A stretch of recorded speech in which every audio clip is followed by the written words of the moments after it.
But to see you have compassion and listen to both sides, and then, and be neutral and help them, made me realize the need for having someone like that, a human resource person, a conflict management consultant. In all businesses, you need that. And I just didn't realize it. And then when you start peeling back the layers, we need someone to help recruit. We need someone to help manage and then with contractors, we talked about safety.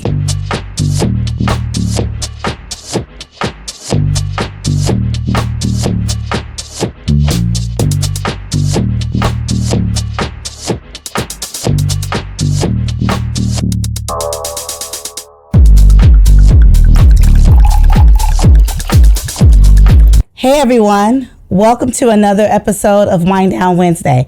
It is your girl, your host, Donita Divine, and today we are doing another business spotlight. But I have someone here today who is near and dear to my heart. Her name is Gwen Gaston-Gray. And so, welcome, Gwen. She has like a whole bio, but I'm not going to do it any justice, so I'm going to ask her to tell us all about herself. Okay. So how do you go by Gaston or Gray? Which one do you go by? Actually, no, it is hyphenated legally, so. So you do Gaston Gray. Gaston Gray. Okay. Just to cheat, I'll just say Gray. Okay, Gray. So let's start with, you have a business called Gaston Gray Consulting. Yes. And it is an HR consulting, a human resources consulting business. Resources and image consulting. And image consulting. Back in the day, I used to do a little image consulting, but we'll talk about that later. Okay. I'm going to give you a little background about how we met.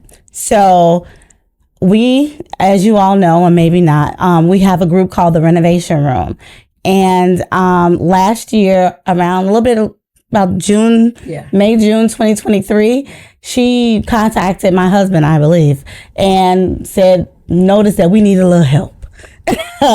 And she wanted to share and offer her expertise. And so I was like, well, what does she do exactly? And then she gave me her bio. It was a whole booklet. Oh my goodness. I was like, oh, she does HR, voice, she does everything. And I was like, okay, well, can we afford her? And the answer was no. But she did help us tremendously. We had no idea how much we needed help. So we're going to talk a little bit about that. So, but Gwen, welcome. Can you tell me, before you get started, how did you get to the Renovation Room? You know what? I got to the Renovation Room by one of my childhood friends. Okay. He asked me, he goes, have you seen Freddie Mayers? Okay. He's on, I think he's part of a group. He said, somebody named Kelvin, he said. Okay. You know Kelvin? I was like, no, I don't know. He goes, you can find the group on Facebook. So I did. I literally looked up Kelvin on Facebook with the Renovation Room. And so I just thought, honestly speaking, like I told you guys in the beginning, that what you all were doing was wonderful. I was a Johnny-come-lately because you guys had been in existence right for a couple of years, yeah. At that point. But I was like, this is awesome, right? At the same time, I actually used a couple of contractors that you guys had in the Renovation Room. Wow. So I reached out to Kelvin. I sent him a messenger, and I said, do you guys need any help at all? And so do you hear how her voice is just so soothing? I just love it. So can you explain to me all of the services that you offer? Okay, so we offer the whole thing. So the entire HR umbrella, from the recruiting, ads, recruiting aspect, all the way to separation. So that includes onboarding. It includes employee relations. It includes benefits. It includes pretty much everything. Payroll.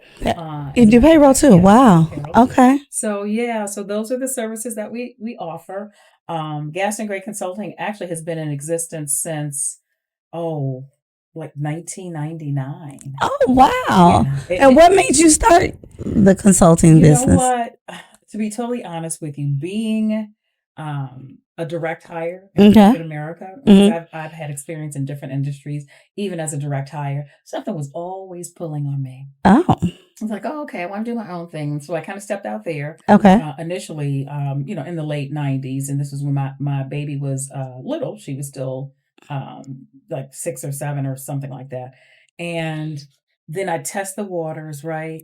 But one thing I didn't know how to do was to market myself, especially at that time. Yes. Right? And so I was like, let me go back into corporate America, right? So I did. Okay. And then I was like, I don't want to do it. I want to be my own boss. So I really hit that back and forth actually for a number of years. And so my oldest sister, she does, she and her husband, they do family trees. Oh, okay. I love that. In the meantime, they had started this like back in 88, right, on my mom's side. And so they started on my dad's side. And so as they were pouring through records, Jesus Christ of Latter-day Saints people have a whole lot of records on us. Really? Oh, girl, yeah. No. Ancestry.com and all of that stuff. So what I found in my lineage were entrepreneurs. So that's why. He was like, oh, I can't do my people wrong. Exactly. Because that's what they sacrificed. Yeah. Even though I am a descendant of the enslaved here in America, they still managed to have their own. My grandmother sold Avon. Oh, I love that. Yes, my parents, my father was a master barber, had his own barber shop. My mother was a beautician, had her own beauty shop. Really? So, stuff was like right there in front of me. Yeah. Okay. So it's, I believe it's inbred. I believe a lot of stuff is in our DNA. Yeah. It really is.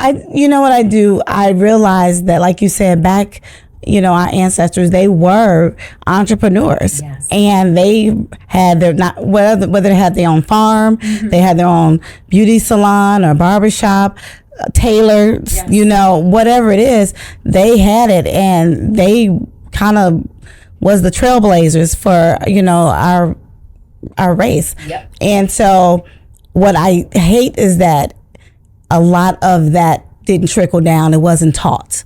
Right. You know it's in you, and you don't know. You're like, why do I just want to do this? Because, for whatever reason, it just wasn't, shown down the generations. That's true. And then honestly, I kind of believe in, and I don't want to go down a different street, but I truly believe in inherent and generational trauma. Right? Definitely. Oh, for sure. And so even as sharecroppers, a lot of us after slavery, that was still a form of slavery. Now, sharecropping really was a business. And it was our own business, but we didn't own that because we didn't own the land. So we were sharecropping, on the former master's land or somebody else who, but we were paid, nothing. Right. To do the share, but we were professionals at it, right? And we learned how that, and that's pretty much how a lot of that got started as well. Yes, I totally agree. So the mindset was always there, right? Yeah. Now, I also believe, because you hear a lot of talk, especially nowadays, with people who don't look kindly upon us, our community. Oh, they're lazy or whatever. They don't want to do, the menial work. The lawn care. They don't want to do this, they don't want to do that.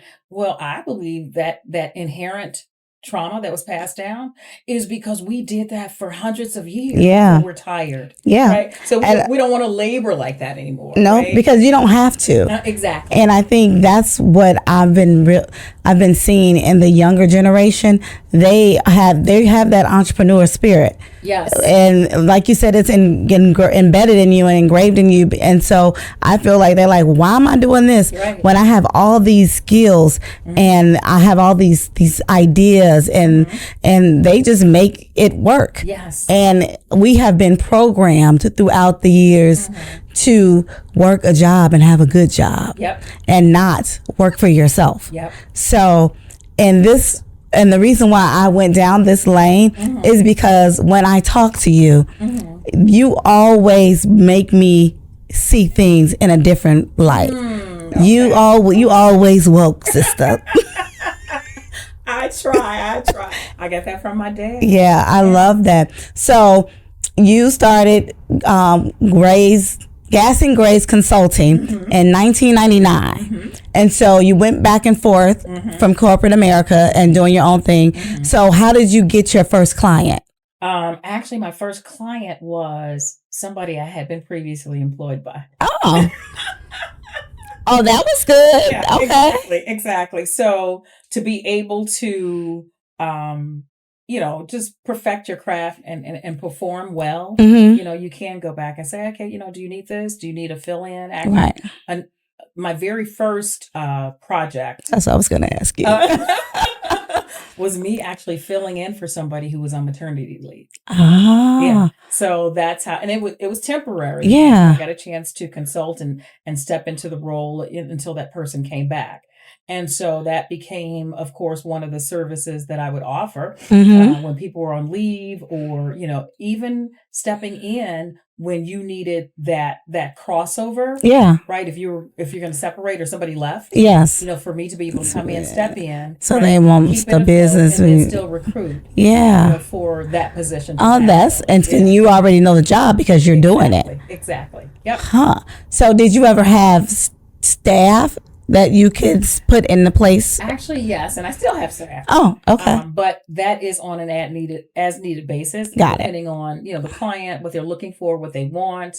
But I'll be totally honest with you, especially since COVID, it really has been just me, literally going in and because of course COVID had an effect on everything, every small business, everything. Yes. Because you could not go into, businesses and work. And a lot of organizations, believe it or not, even the bigger ones, were not set up for somebody to be able to work remotely. So, yeah, they scrambled, honey. Yeah, that was, and me being in IT and when everybody was mandated to be at home, a lot of people who come to work to the office, they didn't have any laptops and printers. And so to be able to set them up at home, it was really hard. And, we did this in the office, but we were at home working our janky Wi-Fi, trying to get all this working.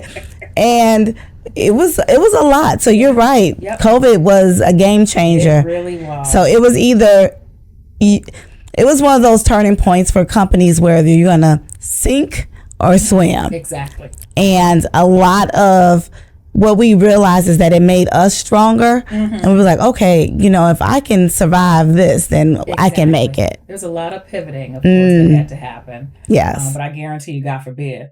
But next time, I think, organizations will be ready. Yeah, I agree. A lot of them, even some clients of mine, we've written in, hybrid and remote work into their policies. So that's a huge thing now. It's a huge thing even with the new generation. It's a huge thing with the younger millennials and the older generation Zs.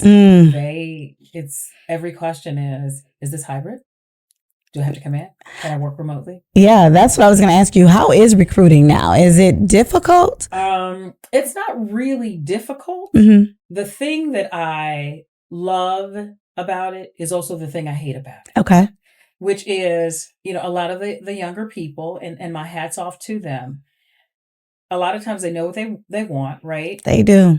And so they want everything. They want everything. But a lot of times they bring the education to the table. Okay. They bring the skill sets to the table. And if they're not entry level, they also bring the experience to the table. Okay. Right. But then if it is not the environment that they want, right? Because I could be recruiting for a client who allows people to work a hybrid schedule or completely remote. But if it's not a cultural fit and they know it and they can feel it, or even if they can't feel it, it just doesn't look right for them, they're not coming. It's incredible to me. It is. Yeah. I was just thinking, because like I said, we were...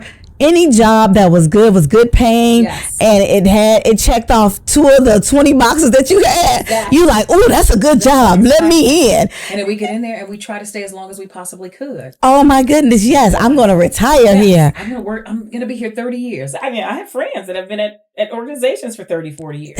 Yes. That just crazy. Was not my journey. It's different. And then I had this one young lady, and I got to be careful. God bless her. Yes.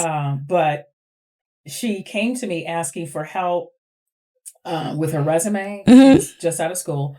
and placement. So I was, looking for things for her to apply to and things like that. It's like, okay, what are you looking for? Well, I'm looking to make, I think at the time she said 120, which, with her degree, not out of the question, but entry level, yeah. I ended up placing her. Okay. The job. Oh. And then about, I don't think it was even 4 months. So she calls me back and she goes, Miss Gwen, I need some help again. Like, what's going on? Are they telling you, whatever? Do you need help on asking about something or a question about benefits? Can I explain it to you? She goes, I need help looking for another job. I said, wait, what? Why? What happened? She goes, oh, I left. I said, why'd you leave? She said, I can't do 40 hours a week. I said, okay, so you want to work less than 40 hours a week and you still want to make 120 grand a year? She goes, yeah. Hey, the audacity, honey. But I guess in this day and time, you have to have it. You have to have it. And when I say that the audacity that these people have, these younger kids have, I wish that I had a little bit of that back then. Yes. Because I feel like I would have been further in my career. Yes, I think so too. But I also believe because we did not have that mindset, which was not a bad thing. Yeah. That was our lot. So I believe in my heart of hearts that as we go on generation to generation, things repeat themselves. Meaning this young lady is probably the Harriet Tubman of today. Oh. Do you know what I mean? Yes. It took nerve. It took gusto. It took, Harriet to, say, I'm going to help my people get free. And it also took intelligence to know, okay, some of them are not going to want to come with me. Yeah. Right? Or somebody that's not going to make it. Right. So that was a different type of thinking for that time. Yeah. And so it is for this young lady. It's a different type of thinking for that time. And if you really think about it, now they're experimenting with different hours of the work week. Yeah. It's a different timing period because at first when all of this mass exiting of the jobs and people were like, I don't want to do this. I don't feel safe. At first I was like, okay, these people are not going to have a job. I'm thinking in that mindset. But what happened was society kind of wrapped around those ideas. Yep. It morphed into, okay, well, how do we get these people? Because people were leaving. It was a mass exodus of companies. Exactly. And they were like, okay, we need staff. Yeah, we could use these people. Yeah. Right? So they definitely was wondering, what can we do? And so they really did start, the company started changing their tunes on what they're going to offer. So when she said that to you, what did you do? Did you go back? I was flabbergasted. Okay. You know what? I said, I'll try, but I don't think I can help you. Oh, wow. I was just being totally real because, I knew what was out there in terms of organizations, right? And you knew what she had to offer. Exactly. And the world had just opened back up. Okay. And I was like, I'm not sure this is going to work. But we did end up finding a hybrid role for her. And right now, I think she's working solely remotely. Okay. Which honestly, she can still work her own hours. The 40-hour requirement for salaried might apply. Okay. But if she is so astute and the ultimate multitasker that she can do what she needs to do, right? In a matter of 4 hours or 5 hours, then I'm sure the company's not complaining. But I was like, wait, what? I mean, I was going around telling everybody this story. I was like, she said she didn't want to work. I'm like, in what world do you live in? But it's her world, yeah. So that's good. She knew what she wanted, and she gave it 4 months. She didn't quit within a week. Exactly. And she was like, you know what? Miss Gaston Gray took her time with me, and she helped me get this job. So was this through your business? Yes. Okay. Now, how do you navigate the people that come to you that know that you offer this service and they want this for free? I will be totally real with you. I have a soft spot. I know. For my people. Okay. And I can honestly tell you, for everyone that I have written a resume, created one, amended one, actually, knocked on doors, on organizations' doors, literally did searches for positions that they were interested in. I did it for free. And so do you feel like you were just sharpening your swords and, Yeah, I think so, because then that allowed me to stay abreast of what was out there in terms of recruiting, but also because we just need as much help as we can get. We do. We're not looking for handouts, right? What I find, though, is that a lot of people, knowledge is what's missing. Mm-hmm. So if we realize, hey, this is a service that you pay for. Yes. And with this service, you get X, Y, and Z, mm-hmm. or A, B, and C. Mm-hmm. And if you want an additional, you can add these other items on. Right. I can do some of these things, mm-hmm. Complimentary, mm-hmm. but I can only go this far. Mm-hmm. But I think once you do it once, mm-hmm. I became my family and friends resume person. And they still to this day, can you do my resume? I'm like, I can't even do my own resume. Like, no. And back then, it was cool because I knew what I was doing. Mm-hmm. But things have gotten so savvy, and yes. The wording and the placements of things, and mm-hmm. and now it basically, if you being an influencer, being the way you can do things now as an entrepreneur on a resume is way different than having a job gap. Exactly. And then even how you get that resume. I'm sitting here thinking that when I first started, doing resumes for people, mm-hmm. prepping them for job interviews, we were giving physical copies. I would go to the printer. I know. And print out copies of resumes. I'm so old school. Now it's totally different, yes. right? I mean, you had to make sure you had the good paper. Exactly. So now everything is electronic. Yeah. So, you actually email it to them now. We went from paper to floppy disk. Wow. To CD. Yeah. Drive, yes. to email. That's true. I mean, look at that. Right. So it's been it's been a change. So when you help them, sorry to interrupt you, mm-hmm. when you prep them for interviews, mm-hmm. did you do that in person or? Yes, we would do that in person. Okay, what about now? Actually now we do it by Zoom now. To be totally honest with you, but it's the same set of must-dos, okay, and don'ts, okay, right? But most of the time it's over Zoom. Sometimes it's over the phone, but most times it's over Zoom. So almost never am I face to face with somebody unless it's something they really, really want to do. Wow. Yeah, it's amazing. Yeah. So when you came and tapped Mr. Russell on the shoulder, uh-huh. what was it that you thought that you could bring to the table or assist with? Well, because I saw that you all were bringing together, first of all, it was you and Kelvin's love for your community. Yes. I'm serious. That's what drove me. I was like, this is absolutely awesome. Right? Yes. And the fact that, you could go to the renovation room, say what you needed. Yeah.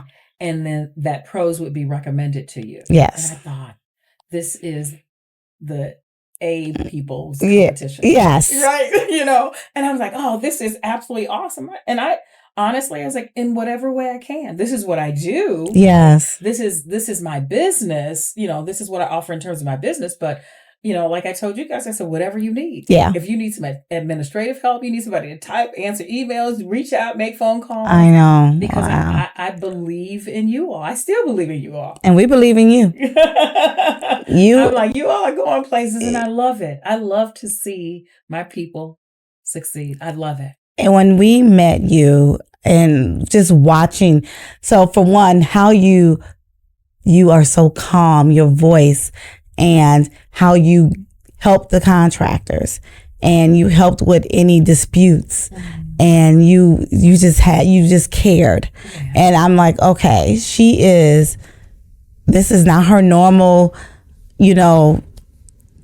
her normal job or whatever path that she has for HR. But I guess it kind of is when you have a dispute for, Yep. So yeah, I guess, but just watching you work shows like everybody don't have that ministry. Because I was like, what? They said, oh, I'm ready to kick everybody to the curb. So I'm one of those people, fire everybody. Like, you don't want to do it? Right. So, but to see you have compassion and listen to both sides and then, and be neutral and help them made me realize the need for having someone like that, a human resource person, a conflict management consultant. Right. And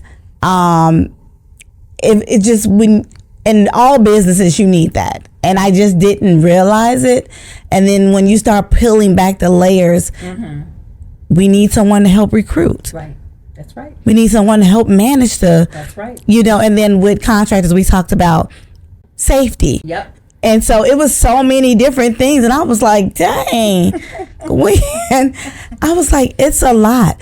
And so I think I know that HR, human resources, is a very strong field because I see it a lot when people are looking for jobs. I just don't know that small businesses realize how important it is for their business. I think you are absolutely right, because so many small businesses, in all fairness, they start out with one or two people doing everything. They establish everything and this and that. And so when you get used to that silo, so to speak, when you grow, you're still in that same mindset. Yes. And sometimes you don't know what you need until you need it. Yep. But then even after the end, some organizations try to do it themselves. Yep. I actually, a few years back, helped to build an HR department for an entity that had been in existence for 75 years. Shut up. It's like, really? Because personnel has always been around, right? We started with personnel and we changed to human resources back in, honestly, the 70s. But you still had, and personnel was just, they were paper pushers. Yes. Basically, okay, we're going to file stuff away, answer the phone. Take this application, do this, give them this. And so it has really evolved. Now, HR is a true business partner. Yes. HR is a true department, depending on your organization with everything else. But yeah, it's, some people still feel like they can do it themselves. But, just like you have an attorney. You have different types of attorneys. And I put my, HR on the level of an attorney. Okay. But a lot of HR departments are run by, employment law attorneys. Okay. But yeah, so just like that, there's that specialty because I am dually certified. Exactly. Through HRCI and through SHRM. And so in order to keep my certification valid, I have to do certain things. I have to attend certain workshops, seminars, so I can stay abreast. Because one thing that is ever changing and has been ever changing, honestly, since the Civil Rights Act of 1964, is law, employment law. Yeah. Right? I mean, it constantly changes. Especially now with all the different non-binaries and all of that, I don't even know what it's called. It's constant. Yes, and just see that now because I'm like restrooms. Like, what do you do in that type of environment? You go to work in a corporate company, it's the men's restroom and the female and the ladies' room. Yeah. And now, when you have someone that identifies as something different than what they were born as, it could be controversial. Yeah, and then you have to think about where you are too, right? Because we have all kinds of laws, right? Yeah. Now we live in a nation where, we do have federal law. Yes. So federal law is established, of course, where employment law is concerned. You can't discriminate. You have to do this, you have to do that. Yeah. So then we go down to the state level. Now the state level employment laws have to be at least what the federal laws are. Okay. It can't be less, but it can be more. It can be more? It can be more. Oh, wow. Yes. But it can't be less than. Okay. Yeah. So that's just the base. Like, we're going to give you this and you can add on if you want to. Okay, I got you. Same thing when you get to a city or village level. Right? Okay. The city of Chicago. There's, so the city of Chicago has to have all federal laws, all state laws, and then they can add to those laws and pass ordinances with the city of Chicago where employment law is concerned, but it can't be less or more detrimental, right, than federal or state law. Wow. You have county too, right, that you have to take into consideration. So that's why human resources professionals, we have to stay abreast of different things. And what made me think about that particular thought was when you were talking about the different restrooms, because a lot of people, don't know that the city of Chicago was one of the first entities that passed, the ordinance that said people can go to the restroom that they've identified with. I know. Yeah. For me, and I hate that right there, it always like having a young child, and then you do with stuff like that, you just wonder like, okay, is that safe? Right. And not saying that the person, I'm just saying anybody that's the opposite sex, or you just don't want that for your child, or you don't want, so I feel like a family restroom is probably the most appropriate for those type of situations. Yeah. And then people do have their differing opinions, and it is because sometimes you just feel like, if I'm in the ladies' bathroom, just case in point, I was at the airport coming from trying to leave from DC to come back home, and my sister and my daughter were with me. And so when I went to the restroom, I couldn't go because I had on a jumpsuit. I was cute too. Right. Had on this jean jumpsuit that I could not unzip. Oh, wow. So I leave back out of the bathroom. I go get my sister and I say, I need you to help me. When I tell you, we spent an hour, thank God we were early, to try to get me out of that jumpsuit. It was just absolutely crazy. So I ended up having to take off everything. See. But you couldn't do it in a stall. Right. So I had to be. And we would get out our clothes in the bathroom. We will. And I'm comfortable with that with other women. Same. Because we have the same thing. Right. So now if somebody who was born male comes in there, I'm gonna feel some kind of. And the crazy thing is, not crazy, but the funny thing, is that now a lot of the people who are transgender, they look better than us, so you can't even tell. I'm like, what? Who did your hair, girl? So you don't really know exactly most of the time, that person, because they have gone through the process. Right. But if you see like some big burly man looking type of thing, that's kind of when it gives you pause. And for me, the whole premise is there should be no discrimination. Yeah, it shouldn't. Because of that. I mean, why would you withhold a job from somebody just because they're transgender, or why can't they have housing, or you know what I'm saying? Yeah, that's and those crazy are the to me. very same things that we as a Black community have gone through. We still go through. So we know what it feels like. Yeah. When it's unfair. So that's crazy. It is. It really is. But I didn't know about all the different levels of laws. The federal, the state, the city, the county. I had no idea.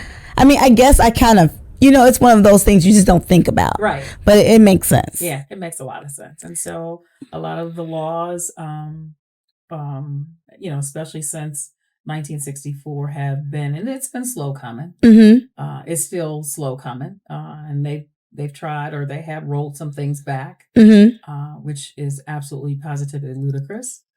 But yeah, so things are ever changing, and hopefully we'll get to that point where, what's woven in the fabric of America, which starts with the letter R, is totally eliminated. And whatever laws I agree. Yeah.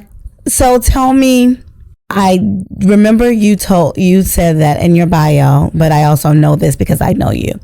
You do voiceovers. Yes. I know that you have a wonderful voice. Thank you. So tell me how you got started with doing voiceovers. Whew. Okay. So that's another part of my history, so to speak. Okay. So I had a brother. Okay. Who lost his life at 20. Oh. Yeah, he was sorry to hear that. At work. But he was a student at Columbia College. So prior to then, they've always, when his voice changed, like at 12, 13, they called him the little man with the golden voice. Oh. I mean, his voice was velvet, almost like Barry White, right? Okay. And so he decided that he wanted to go into media. Okay. And so he majored in radio TV at Columbia College. He had his own radio show on the weekends at the school. He was also a video or videographer is what we call it now, but we say cameraman. Right. At the church we went to, and that's how he learned that craft. Okay. Monument of Faith, Pastor Hinton. And so, long story short, we tragically lost him, but the community that he had become a part of, because he had covered Harold Washington's inauguration, he covered the election and the inauguration. Really? Well, maybe I should say, yeah, he did. As a young man, because he was very young when he died, but he had all these connections. He had made people at WLS TV, people at WGN TV, WBBM. Really? Oh yeah, and so his funeral, the day of his funeral, because Monument of Faith, I think at the time only sat. It might have been 1,000 people. I can't quite remember. Okay. When I tell you the lines were down the street for your brother. Yep. And it was amazing. But long story short, there were several people in radio that vowed that they would keep up with my mom and my sisters. Okay. And myself, right, because of the connection. And one of them was Dave Baum. Okay. Dave was a big radio personality here in Chicago. Okay. During that time and prior. And so Dave called me one day. I was at work, and this was before cell phones, but he knew where I worked because he kept his vow to keep up. And so I answered the phone, and he goes, "Gwen." And I was like, "What?" He goes, "You need to do something with your voice." He said, "Your voice is just as beautiful." It is. As your brother's was. It's very velvety. Yes. I appreciate that. I really do. Wow. And he said, "Maybe you should look into voiceover." That was 1989. Wow. Yeah, I believe it was 1989. And so it took me a little while, but he did recommend a gentleman that I could go to downtown, and that was Kirk Johnson Sr. He's now passed away, but I got professional training. Really? Yeah, professional voiceover training. I love that. He and his son made a demo for me for the very first time, and then I finally made that foray into voiceover or voice acting, and so I've been doing that. It's been about 20 full-fledged, probably about 25 years. Fully into 25 years. Oh my goodness. It's been a little while, and I love it. And honestly speaking, if I could do just that, and make it extremely lucrative, I would, in a heartbeat. We have to figure out how we can get you out there and do some of those commercials. Yes, I love those Cadillac commercials and Porsche. That drive. I can see you like. Yeah. So I've been blessed, honestly. Probably had been previously a little bit afraid to just take that leap. Yeah. Which hindsight, I probably should have done that at least about 15 years ago. Okay. But I'm good with it. But I really have been blessed. I've done work for McDonald's. I've done work for BET, for Centric. Oh wow! Oh, so you already? Well, excuse me. Wow. So it's been great. But yeah, I'm still looking to get back out there a little bit more. Right now, I'm actually voicing an audiobook. So I'm so excited about that right now. Oh, wow. Yeah, so I met an author who published a book earlier this year, and she and I had a conversation back a few months ago because she has a relative that is visually impaired. Okay. And so it was important for her to allow that relative to be able to read the book. Yeah. She said, "I really want an audiobook done. Do you do those?" And I was honest. I said, "I've never done it before, but now I'm doing an audiobook." Oh, wow. Now that's incredible. So yeah, it's wonderful. I love it. Now it still requires work. Yeah, voiceover, of course it does. Meaning, even in terms of marketing and getting myself out there, because I cannot tell you how many auditions I've been on. I couldn't even tell you. You know what would be a good thing? Getting someone to record you do the voiceover and make reels from it. Yeah, and that's honestly what is happening right now. So I've got a demo, or I've got work now. Okay. At first it was solely demo, right? Until I could get that first gig. Right. So now not only do I have several demos, but I also have work. Yeah. Right. That I can, send out, improve, or whatever to see. But now everybody's so visual, so now you have to do, I'm sorry, everybody want to see something. Yeah, everybody. But then that's still the beauty, I think, of voiceover, is because I don't ever have to be seen. Unless you do a podcast, though. Yes. This would be like a murder mystery or something. Yeah, you have that voice to it's just smooth, and I love it. I'm raspy. There's nothing smooth about this voice. Your voice is smooth. Oh my goodness. So I know we are on a time limit. So can you tell me about any, like, the most memorable experiences you've had as doing the voiceovers? That would have to be for McDonald's Corporation. Their 365 awards. Okay. Now, every year, McDonald's honors Black achievement. Yes. At the Essence Fest. Okay. And so back in 2011, I had a friend, and I love her so dearly, Carla Gamble. But she was doing some work for McDonald's, and she said, I've got somebody that I think we could use. Okay. I'm sorry, I'm about to cry. Oh. But I ended up doing voiceovers for 3 of the honorees that year. And this was at the award. So before they were presented with their Essence Award, you know how they do at the Academy Awards, they run videos? Yeah. Well, my voice was in the videos, right, when they did the... Yeah. So that was the late Ruby like D. like the narrating. Yes. So the late Ruby D. Quite an honor. Oh my God. Did you record it? I need to see it. Yeah. Okay, you're going to have to give me that so I can put this on here. Media mogul and entrepreneur and trailblazer, Catherine Hughes. Oh. And then I also did voiceover for Mary J. Blige. Yeah. That's been the highlight so far. Carla Gamble. And that's a friend.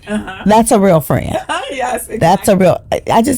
Did she have a daughter named Sheila? I just had my friend Sheila Gamble here last week. She's got all boys. Oh, okay. Then maybe it's a cousin. Wow. Yeah. So that was an honor. So yeah, I went down to the studio at McDonald's. We recorded it, and they aired it during the 365 awards. And it was wonderful. Now, do you get a copy of that? Mm-hmm. Okay. Well, I didn't get a copy of the awards. Right. The whole thing, but yes, I got a copy of each voiceover that I did. Oh, my goodness. Yeah, it was. That's amazing. Was amazing. Now, do you have a resume for that? Mm-hmm. Okay, so you need a resume for that. And then you have a resume for your HR business. Okay. Yes. Yep. Oh, my goodness. Yeah, I'm gonna have to talk to you when this doing, because I'm gonna need some resumes. Okay, you got it. I also did a show in closing for 10 years. Yes, I had a show in Hazel Crest, local cable network, called Let's Talk. Oh, I love that. Sure did. Yeah. Well, you need to come on back so we can talk. Let's talk. Yeah, we should. I love that. Wonderful.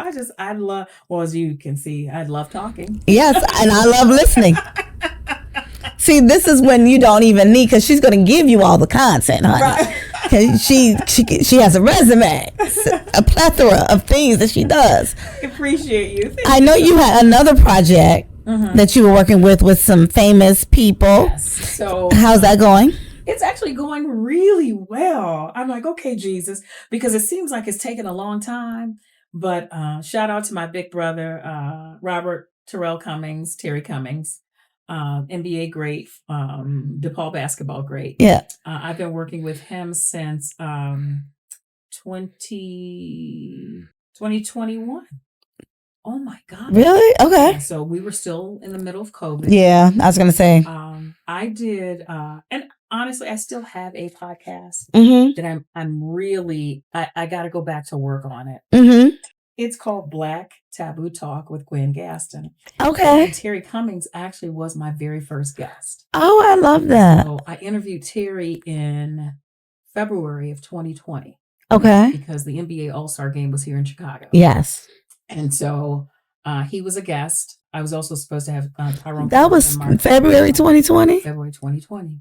Huh. And then right after the All-Star Game. Yes. Remember is when the world closed down. Yes. COVID hit and it was just absolutely crazy. So long story short, Terry called me and he said, Gwen, he said, how would you like to work with me? I'm pulling together a documentary. And the premise for the documentary, or one of the premises for the documentary, was because we were pushing to get Terry back on the ballot for the Naismith NBA Hall of Fame. Okay. So he's back on. Oh, wow. So we're still filming the documentary because I think it's just so important. Yes. To have it. And Terry means a lot to Chicago. Yes. Terry means a lot, to the nation, not just as a former basketball player, but because, he's a pastor, he's a preacher, he's a man of God. Yeah. So I'm working with him there. As a matter of fact, we just did an interview with Tim Hardaway a few weeks ago. Oh, nice. He was here. And so we've interviewed some NBA greats. It's been an honor. We've interviewed Paul Pressey. We've interviewed Tyrone Corbin. Yes.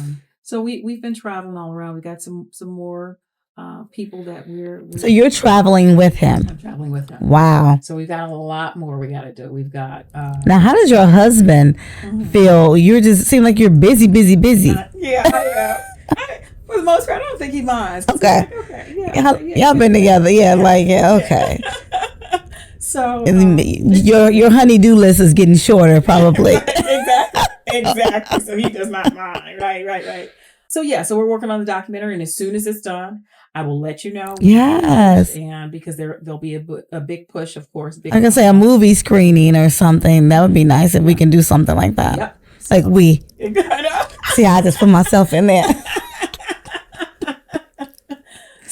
So I'm excited. Yeah, I've been busy and I'm grateful. I don't take any of this for granted.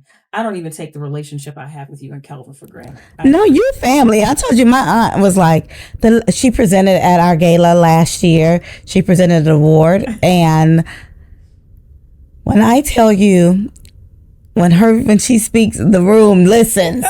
And nobody wants to go after her. And it was like, how do I follow that? I was like, I don't know. She has the gift, honey. Oh. And my aunt, who she had just met her, I don't even know if she met her then. She was like, what was the name of that lady? She speaks so well. Her voice is just so soothing. And she was like, I like her. Oh. And I was like, that's Gwen Gaston-Gray. And I was like, I already knew what she was talking about. She didn't have to tell me the hair color or anything. I knew.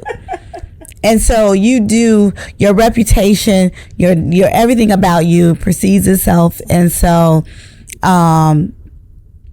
the fact that Kelvin was like, I want you to work with her. I think she's great. He thinks that I think everybody, it has to go through my test. So he's like, well, if you approve, then I know she good.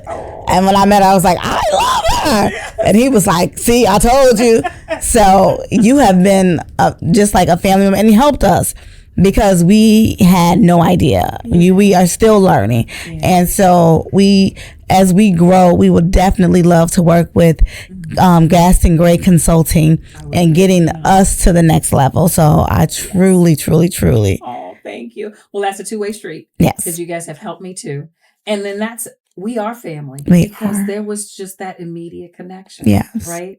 And I think it was in divine order. Dunny. Yes. Everything is divine here, honey. Exactly. And I really think that God has a plan. And I'm trying to live out in that, the purpose. And I'm just trying to figure out, what is it that you want me to do? So I'm doing things and meeting people because I had been in my own little bubble, in my own little, I don't know. But now I'm like, I met you and now we're doing this. Hearing that you had a podcast, Who knows? Exactly. But you know what? You guys you're touching lives though. Even before you met me, you were touching lives. You were doing things. And I often tell, or I've told you and Kelvin, I love the way you work together as a Black couple. Thank you. Because he drives me crazy. It's okay. They drive us all crazy, right? But we still work together, right? Yeah. Because there's a greater good. And I'm sure I drive him crazy too. That's what I love about you. Well, I really do. And I mean that from my heart. I do. And we love you. And working with these different contractors, they definitely need some HR help. Yes. And I'm saying that with love because we all do. Yes. And so hopefully we'll be able to work with you and help the contractors. Yes. And maybe even find a different avenue to even help the homeowners. Yes. Yeah, that would be wonderful. Yes, everybody need a little learning, a little teaching. That is so true. So thank you so much. Thank you for having Is there anything that you want to add you want to mention anything else? Or is it, what do you see, how do you see Gaston Gray Consulting in the next 5 years, 3 to 5 years? What do you want to see for it? You know what? Honestly, I see it thriving. Okay. I see it growing. I see having employees regular. Okay. As opposed to per project, right? Calling on somebody or whatever. Now, do you want to have the employees where you kind of like one of those agencies, a temp agency where you go and send people out to different locations? Well, not a temp agency, but being direct hire for Gaston Gray Consulting. Oh, okay. Right? So, and then being able to say, okay, well, I've got somebody, I've got resources, I've got this or that. Got it.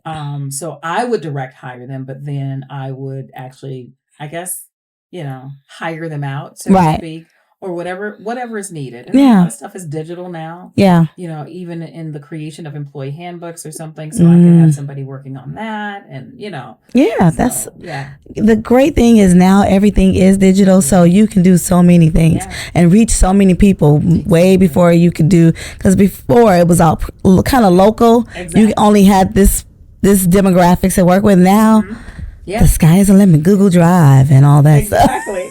And SHRM, the Society for Human Resources. Yes. That is absolutely positively awesome. Yes. I'm honored to be a member. So. Well, thank you again. Yes. We have to do a part 2 because we could talk and just can't get everything all out in an hour. So do you feeling divine? Yes, I'm feeling divine. Everybody else does, but I'm feeling divine. Bye everyone. Good night.